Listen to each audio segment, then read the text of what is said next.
ಕನ್ನಡದ ಬಂಧುಗಳೇ, ನಾವು ಮೈಸೂರು ಉದಯೋತ ಕನ್ನಡಿಗರ ಬಳಗದಿಂದ ಕಳೆದ ಹೋದ ತಿಂಗಳಲ್ಲಿ ಈ ರಸ್ತೆ ಸರಿ ಇಲ್ಲ, ವಾಹನ ಸವಾರರಿಗೆ ಪಾದಚಾರಿಗಳಿಗೆ ತುಂಬಾ ತೊಂದರೆ ಆಗ್ತಾ ಇದೆ ಅಂತ ನಮಗೆ ಕರೆ ಮಾಡಿ ತಿಳಿಸಿದ್ರು.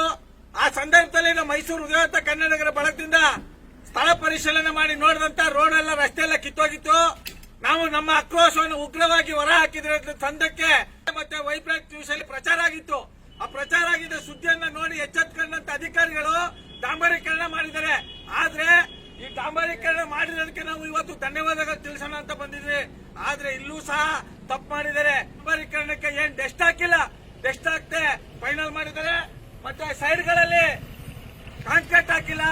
ಕಾಂಕ್ರೀಟ್ ಹಾಕ್ತಾ ಇರೋದ್ರಿಂದ ಮಳೆ ಬಂದ್ರೆ ಆ ಮಳೆ ನೀರು ಜಲ್ಲಿ ಮತ್ತೆ ಮುಳ್ಳನ್ನ ರೋಡ್ ತಂದು ಮತ್ತೆ ರೋಡ್ ಹಾಳಾಗುತ್ತೆ.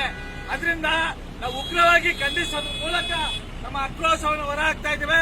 ದಯಮಾಡಿ ಈ ಕೂಡಲೇ ಸಂಬಂಧಪಟ್ಟಂತ ಅಧಿಕಾರಿಗಳು ಎಚ್ಚೆತ್ತುಕೊಂಡು ರೆಡಿ ಮಾಡಬೇಕು ಅಂತ ಹೇಳ್ತಾ ನಾನು ಮಾತ್ರ ಸಮರ್ಪಿಸ್ತಾ ಇದ್ದೇನೆ. ಜೈ ಕನ್ನಡಾಂಬೆಗೆ, ಜೈ ಕನ್ನಡ ಮಾತೆಗೆ, ಜಗನ್ಮಾತೆ ಚಾಮುಂಡೇಶ್ವರಿಗೆ, ಆಳ್ವಾಡಿಕೆ ಸಮಾಜ ಒಡೆಯರಿಗೆ, ಭ್ರಷ್ಟ ಅಧಿಕಾರಿಗಳಿಗೆ, ಭ್ರಷ್ಟ ರಾಜಕಾರಣಿಗಳಿಗೆ.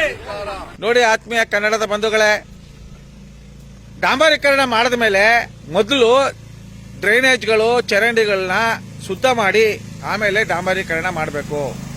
ಈಗ ಮಳೆಗಾಲದಲ್ಲಿ ಮಳೆ ಬಂದಂತ ಸಂದರ್ಭದಲ್ಲಿ ಆಗಲೇ ಎಷ್ಟೊಂದು ಕೊರ್ಕೊಂಡು ಹೋಗಿದೆ ನೋಡಿ. ಈಗ ಕೊರ್ಕೊಂಡು ಹೋಗಿ ಜಲ್ಲಿ ಮಣ್ಣೆಲ್ಲ ರೋಡ್ ಬಿದ್ದು ಮತ್ತೆ ರೋಡ್ ಹಾಳಾಗುತ್ತೆ. ಮತ್ತೆ ರೋಡ್ಗೆ ಏನು ಹೊಸದಾಗಿ ರೋಡ್ ಮಾಡಿದ್ದಾರೆ, ಇದಕ್ಕೆ ಡೆಸ್ಟ್ ಹಾಕಿಲ್ಲ. ಇಂಥ ಅವಿವೇಕ ಅಧಿಕಾರಿಗಳಿಗೆ ನಾವು ಧನ್ಯವಾದಗಳು ತಿಳಿಸೋಣ.